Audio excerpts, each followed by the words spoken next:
What up, space babies? Welcome to Marx on the Mic, a show where we analyze hip-hop from a Marxist perspective. And holy shit, we're on episode 2, my god, how time flies. We're still alive, we're still going. Now last week, we talked about how hip-hop arose out of capitalism's contradictions in Jamaica. But we all know hip-hop started out in South Bronx. So what were those gosh darn material conditions in New York that created the best goddamn music ever? If you haven't peeped episode 1 yet, go do that now. I talked about sound speaker culture in Jamaica, what it means for capitalism to have contradictions, and just so much delicious shit you can't even fathom. But if you don't give a fuck about chronological order and like to start your day backwards, what's good? We're happy to have you. Let's do this.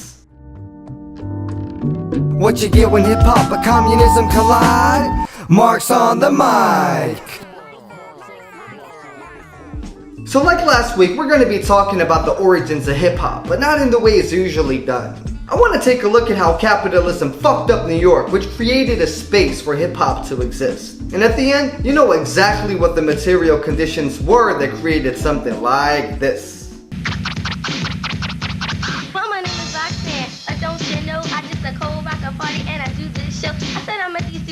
And you know it's true. Let me tell you and explain them all to you. But to start off, I'm taking everybody's asses back to World War II. This is for. After the Soviet Union won World War II, a lot of business owners in the States were rich as fuck from selling resources and supplies to the American military as well as the Nazis. With these funds, Robert Moses, the asshole architect, reshaped New York to make Manhattan the center of wealth. But to do so, he had to cut up the Bronx in half to connect all the boroughs. 60,000 black and brown folks got evicted from Manhattan while white people moved in. Now housing prices in East Brooklyn and South Bronx were mad cheap, so a lot of people moved there. But, small thing, there wasn't any jobs. And as we'll see, unemployment played a huge factor in the origin of hip-hop. So why wasn't there any jobs? Great question, my friend. Let me tell you. You know that wealth boom that I talked about after World War II where everybody was rich and happy? Well, starting in the early 70s, that wealth boom wasn't so booming anymore. And it wasn't like wealth disappeared out of the States all of a sudden, but the wealth got concentrated in the hands of fewer people. Good thing that trend stopped.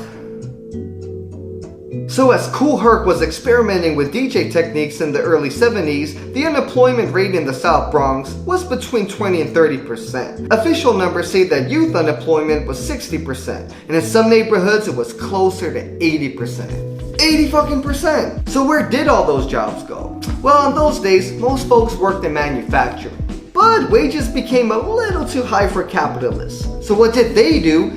They outsourced production. Because of this and automation, which was becoming poppin' at the time, wages were going down while production was going up. Which means that there was more shit to buy, but people didn't actually have to go up to buy that shit. And when this happens, which is a reoccurring theme in capitalism, we call that an explosion of surplus, which is not a good thing. Now when black and brown folks did get a job, they were running into all kinds of different troubles. The neighborhoods black and brown folks were moving into, Brooklyn, Harlem, South Bronx, well, they were former Italian, Jewish, and Irish neighborhoods. And if you even know a tiny little bit about American history, you can guess no warm welcome there. Now, of course, the fucking pigs weren't going to do anything to help protect them. So what did marginalized folks do? Well, they started up their own gangs to ensure protection for their own people. So a little summary for the folks that ended up in the South Bronx. No jobs. If you did get a job, you would get less paid than your white co-workers, gang violence, and rampant discrimination overall. Couldn't get any much worse than that, right? Oh, America. Oh, America. When it came to housing, at some point there was a big chance your shit was gonna get set on fire. Why? Well, again, material conditions are the answer. Because we live in a capitalist society, people operate through a profit motive. This means that there's very little regard for the actual lives of people, just the money. And the housing crisis in the South Bronx is a perfect example of this. Now, after the white flight out of the Bronx, a lot of apartments that black and brown families lived in were in the hands of slumlords. And this was their little scheme. They stopped providing water and heat, making it almost unlivable for folks there, especially in the winter. Of course, the money slumlords saved with that went right into their pockets. Then they paid people who would take anything for a fucking job at that point $50 to set the apartment on fire, cause they could collect that sweet insurance money. Now some slumlords collected 150,000 fucking bucks that way. Now why did insurance companies still give out policies if they knew this was happening? Well, insurance agents made guap off of every policy they sold, so this was actually a win-win situation for everybody, hey! Except for the people living there. Now with these worsening conditions, banks refused to give out loans, and the South Bronx soon became a wasteland. Now how surprised would you be if I tell you the first hip-hop party was a capitalist venture? On August 11, 1973, a holy year, Kool Herc's sister Cindy Campbell had the idea to throw a hip-hop party to make some guap before school started. They throw a house party, buy some alcohol, charge a fee at the door, and before you know it, they would be able to buy some fresh gear for the new semester. And there we have a beautiful contradiction. Mwah. People want to buy the material good that capitalists make, but capitalists don't pay enough wages for folks to actually buy them. So in this sense, the first hip-hop party was simply a way to solve this contradiction. It simply meant that they were starting up their own venture to circumvent the whole problem.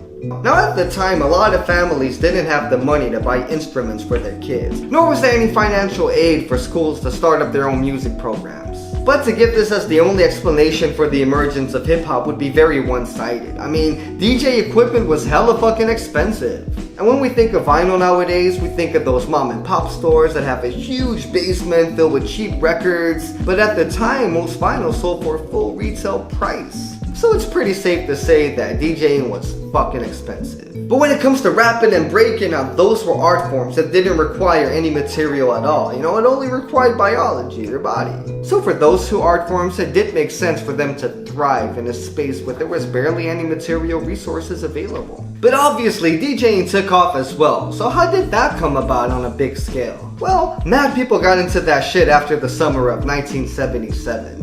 A blackout hit New York that led to people take shit from stores owned by what we call the petite bourgeoisie. Now the petite bourgeoisie is a class in society that encompasses many things, but amongst them are small business owners. So these are people that run their own business and usually have a couple of people working for them. So they do exploit the labor of other people in a very small scale. But because their economic influence is limited, so is their impact on society as a whole. A small grocery store, for example, petit bourgeois. Small mart, bourgeois as fuck. And small stores that sell musical equipment are petit bourgeois too. I mean, they have the material goods, but of course refuse to give them to working class folks. At the same time, a lot of working class folks didn't have the means to buy that shit. So here we have a contradiction between what the petite bourgeoisie wants and what the working class wants. And this shit was beautifully resolved in 1977. God, a lot of Marxist things are beautiful. It's just like, mwah, mwah, mwah. So like I said, in the summer of 1977, the working class was pitted against the petite bourgeoisie. And as far as hip-hop went, DJ equipment were the means of production. I mean, without it, it was impossible to produce music or throw hip-hop parties. So we can see the summer of 1977 as the moment folks seized the musical means of production.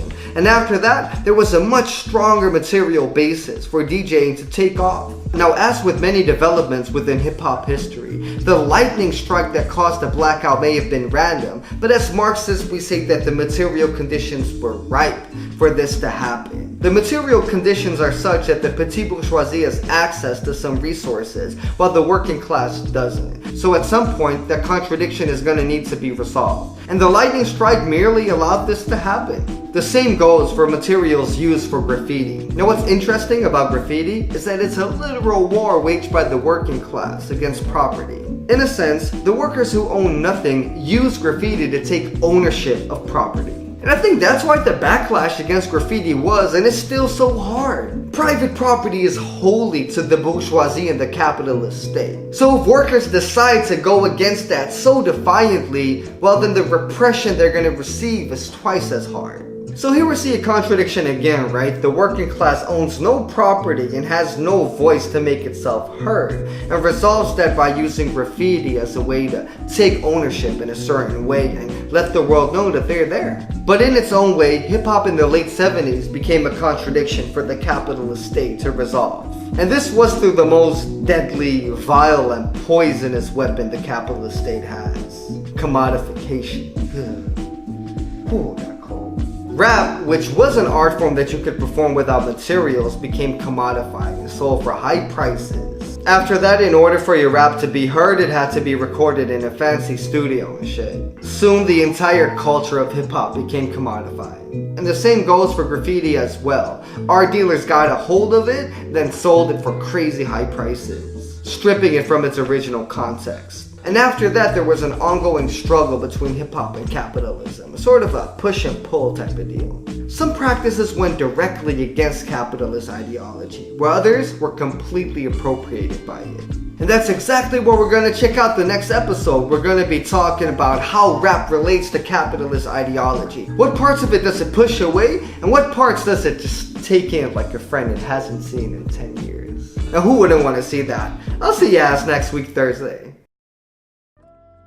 Marx on the Mic is a Space Babies project, so if you enjoyed this episode, please subscribe to this channel. You'll find a lot of good stuff similar to this shit on it. This is a completely new project, shared with everybody that has an interest in hip-hop, socialism, and ideally both. Thank you so much for watching. Peace, Space Baby out.